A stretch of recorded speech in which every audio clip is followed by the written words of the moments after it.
પરમ પૂજ્ય આચાર્ય મહારાજશ્રી, પરમ પૂજ્ય માતુશ્રી અને સમસ્ત ધર્મકુળના આશીર્વાદ, આજ્ઞા અને રાજીપાથી જ પૂર્ણ થયો છે. એમાં આપણે કોઈનો જસ નથી, આપણું કોઈનું કામ નથી. આપણે તો ઠાકોરજીની મજૂરી કરી છે. પણ આ પ્રસંગ પૂરો કરવામાં મને ઘણાયના ફોન આવે કે લોકો એમ કહે છે કે આ સંઘ તમે કાઢ્યો. મેં કઈ કાઢ્યું નથી, હું ઘૂઘરા વગાડું. આયોજક હોય હેઠા બે બાપુ, એને ઠેકાણું હોય. આપણે કઈ કર્યું જ નથી.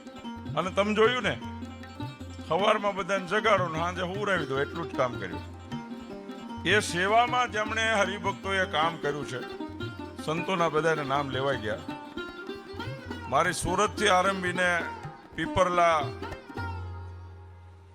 ભાંભણ, સલડી, તુરખા, સનાળી, હરિપુરા, નાના માછિયાળા અને નામી અનામી નાના મોટા ટ્રેક્ટરના, ટાંકા પાણીના ટ્રેક્ટરો, નાના ટ્રેક્ટરો, આયસરો, કોઈની વાત જવા દો, 100 વાહનો.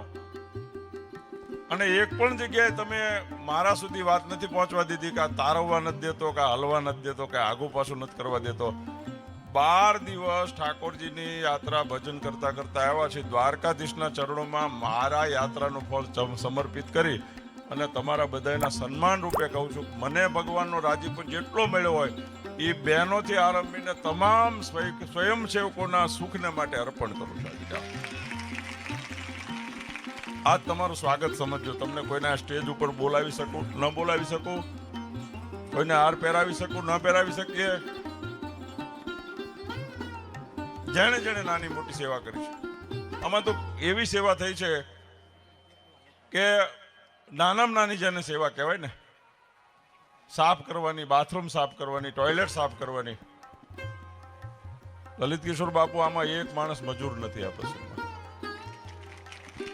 રસોઈ બનાવવાથી આરંભીને, વાસણ સાફ કરવાથી આરંભીને કોઈ જગ્યાએ ક્યાંય બધા સહૃદયથી. એટલે હું હળવો થઈ જાઉં છું અને હળવા રહેવામાં મજા છે ભાઈ. મને તો ઠાકરના દર્શન થઈ ગયા છે. આજે મારો ઠાકર આવી ગયો અહીંયા હાજર,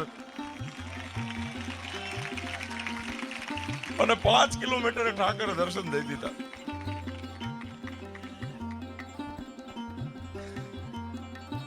નાના મોટા તમામનો આભાર, ધન્યવાદ. ધર્મકુળના ચરણોમાં અમારાથી કોઈ અવિવેક થયો હોય, કોઈ વાત આપણે સૂચના કરી હોય ને અમારાથી મનાણી ન હોય,